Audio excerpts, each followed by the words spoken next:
Baik, pemirsa, kita lanjutkan. Sejauh ini kalau Anda, Pak Mahadi, melihat sejauh mana konflik ini bisa dikelola supaya memang bisa selamat partai ini dari kehancuran. Ini kan soal dua-duanya merasa benar, dua-duanya merasa sesuai dengan ADART. Tapi kan Golkar belum pernah berpengalaman hancur kan. Kalau PDIP kan sudah pernah. PDI hancur gitu. Golkar belum pernah. Mudah-mudahan sejarahnya nggak sampai gitu. Memang itulah yang sedang dilakukan oleh Pak Akbar, melakukan mediasi-mediasi, melakukan pendekatan. Kemana aja Pak Akbar sekarang itu mau. Ke Pak Abu Rizal, ke Agung, yang sebenarnya mereka-mereka ini kan harus datang. Tapi ini Pak Akbar yang mendatangi mereka ya untuk merangkul kembali. Dia proaktif, dia sekarang ke Menko Polhukam, kemana dia datang. Karena memang Pak Akbar sebagai ya senior yang cukup kompeten punya kompetensi dalam membina Golkar. Nah, kita berharap sebenarnya semua orang duduk pada persoalan melihat ke depan. Jangan berpikir, wah ini sudah diselesaikan oleh Rapim, oleh Munas. Politik itu kan sebenarnya apa yang dikatakan Pak Burhanuddin tadi, konsensus. Politik itu bisa menabrak hukum sedikit, ekonomi sedikit, semuanya demi untuk tercapai tujuan yang lebih besar. Betul. Kalau hanya membicarakan ini menurut statutanya sudah begini, tidak bisa mundur lagi, ya memang nggak ada yang mundur. Ini bijak sekali ya pernyataan dari Pak Mahadi. Pendekatannya jangan legal formalistik. Jangan legal formalistik. Pendekatannya harus mencari titik legitimasi juga. Jadi akseptabilitas publik, akseptabilitas stakeholder dari semua kepentingan yang bertarung di dalamnya itu harus diakomodasi. Jadi kalau pendekatannya pada titik legal formalistik saja, tentu masing-masing punya cara pandang beda-beda. Dan rasanya juga berbeda-beda kan? PT UN yang bekerja nanti. Nah, itu merepotkan lagi. Apalagi kalau dikaitkan dengan karakteristik Partai Golkar. Partai Golkar ini tidak seperti PDIP, tidak seperti Partai Demokrat yang punya veto player. Partai Golkar ini partai yang dibesarkan oleh semua aktor dengan shareholder yang kurang lebih sama. Gitu ya. Nah, karenanya ketika ada konflik seperti ini, itu seharusnya masing-masing aktor tadi mencari titik temu. Karena tidak ada satupun aktor yang dianggap punya veto player, punya saham lebih besar ketimbang yang lain. Punya kelebihan lah. Jadi masing-masing setara. Nah, inilah embrio dari partai modern sebenarnya. Sayang gitu loh. Jadi saya terus terang merasa kasihan ya kalau Partai Golkar justru dijadikan sebagai sarana untuk meningkatkan posisi tawar dari masing-masing aktor di dalam.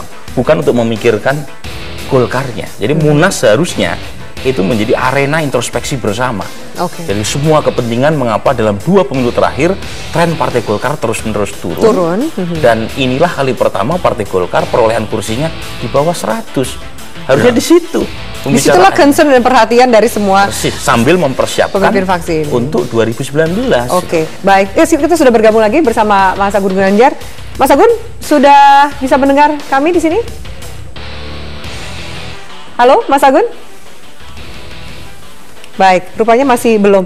Saya akan kembali ke Pak Mahadi. Pak Mahadi, ini kan juga sempat kemarin ada keputusan rapat pleno soal mosi tidak percaya terhadap Ical, kemudian sampai ke penonaktifan Abu Rizal Bakri, sampai ke Idrus Marham. Apakah ini akan mempengaruhi legitimasi dari hasil Munas Bali ini?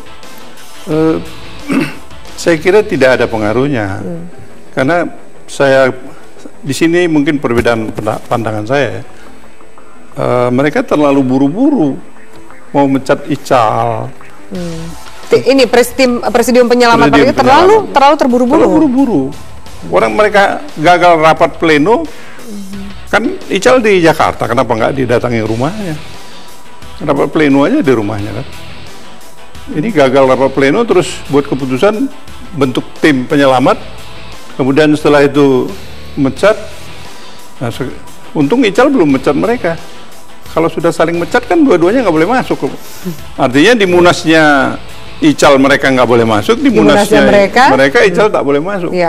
Dua-duanya mereka sebelum akan direhabilitasi. Sebelum direhabilitasi. Dan ini akan jauh juga dari kembali bersatunya semua ini. Tapi saya kira memang mereka ya mungkin ada inilah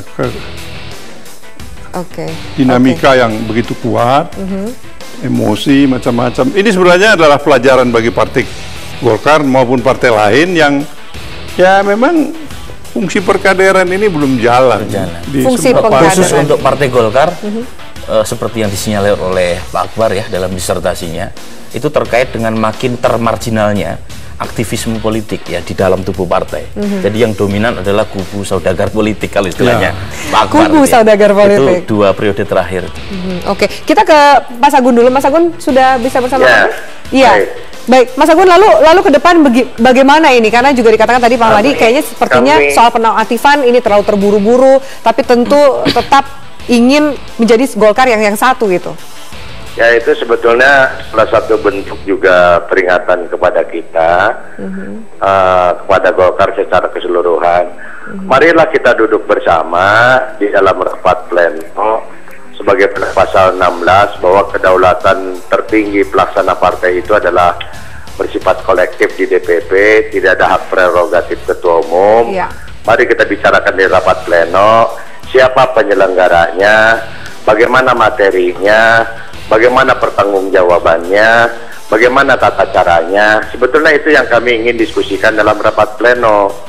Nah, tapi kan seperti yang sudah digambarkan, bicaranya selalu rapim, selalu tanggal 20. Nah, itu yang pada akhirnya diputuskan pun tanpa minta persetujuan.